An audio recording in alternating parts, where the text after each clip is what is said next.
کو تقویت پہنچانے اللہ سے جڑنے کے لیے نماز ہے کہ نماز پہلی امتوں کو 2 نمازیں، ہمیں 5۔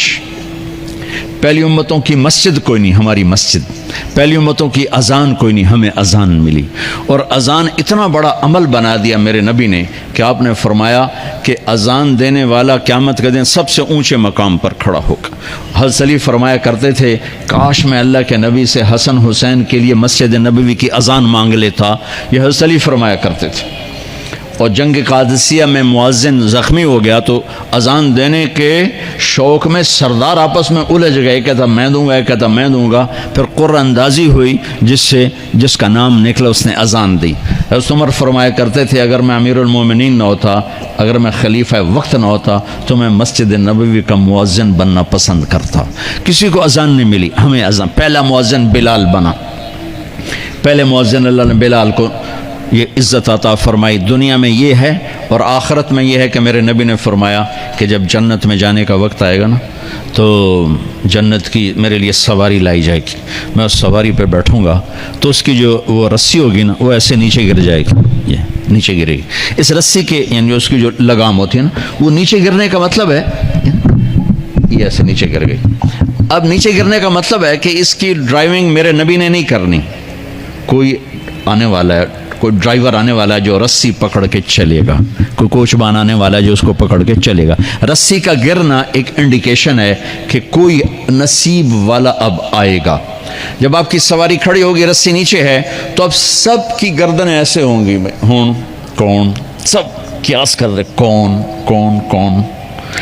اللہ کی طرف سے اعلان ہوگا بلال کو بلایا جائے، بلال بلال۔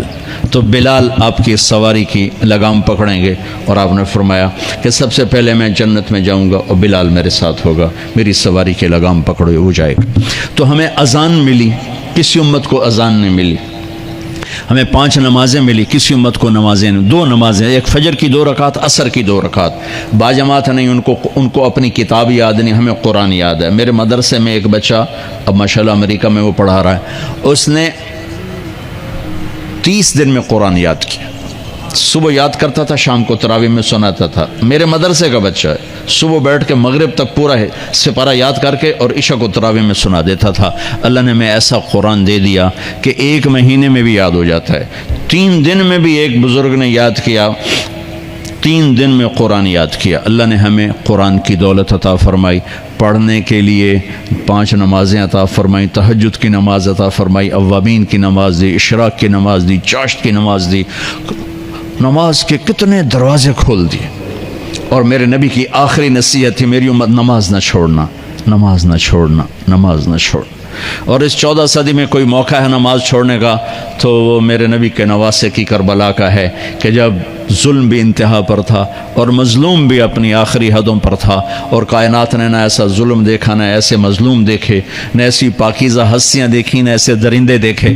تو سورج ڈھلا، نماز کا وقت ہوا ہے تو آپ نے سبحان اللہ، آپ نے زہیر سے فرمایا کہ شمر سے کہو نماز پڑھنے دے، نماز پڑھنی ہے، امت کو پیغام دینا ہے کہ یہ کسی حال میں چھوڑنے کا کام نہیں ہے۔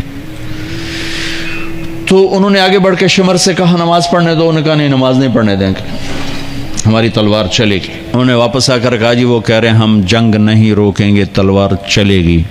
تو پھر یہ نہیں فرمایا اچھا چلو ٹھیک سر دیو، فرمایا اچھا آدھے نماز پڑھو آدھے جنگ کرو۔ آدھوں نے نماز پڑھی، آدھوں نے جنگ کی۔ پھر انہوں نے جنگ کی اور پہلوں نے نماز پڑھی، اور عصر سے پہلے سب کے سر کٹ کے نیزوں پہ چڑھ گئے۔ یہ وہ ہستیاں ہیں جن کو میرے نبی نے کہا میری آنکھوں کی ٹھنڈک حسن حسین، میرے جگر کے ٹکڑے، میرے جنت کے پھول، پتہ نہیں کیا کیا تشبیہات دی ہیں میرے نبی نے۔ اب جنت کے نوجوانوں کے سردار حسن اور حسین۔ اور پھر نماز نہیں چھوڑی۔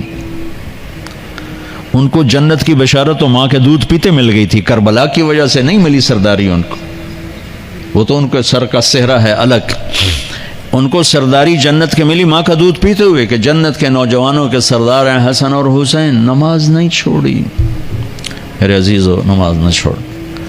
اللہ کا شکر ہے، میں آپ بچوں کو دیکھ کے مجھے اپنا کالج کا دور یاد آ رہا ہے۔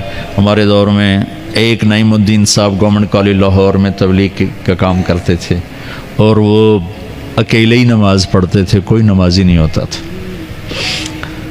اور کسی لڑکے کی داڑھی نہیں تھی، کسی لڑکی سوا سے ایک نعیم الدین کی۔ اب ہر کالج میں جائے داڑھیوں والے بچے نظر آتے ہیں، ٹوپیوں والے بچے نظر آتے ہیں، کوئی لڑکی کے سر پہ دوپٹہ نہیں ہوتا تھا، کوئی ایجوکیشن تھی۔ اب لمز جیسی یونیورسٹی میں بھی لڑکیاں پورے برقعے میں ہوتی ہیں، حجاب میں ہوتی ہیں، نقاب میں ہوتی ہیں۔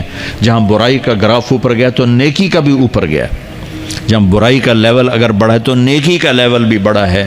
اتنا بڑا میری نسل کا مجمع اللہ کی بات سن رہا ہے، یہ اس دور میں کوئی تصور نہیں کر سکتا تھا۔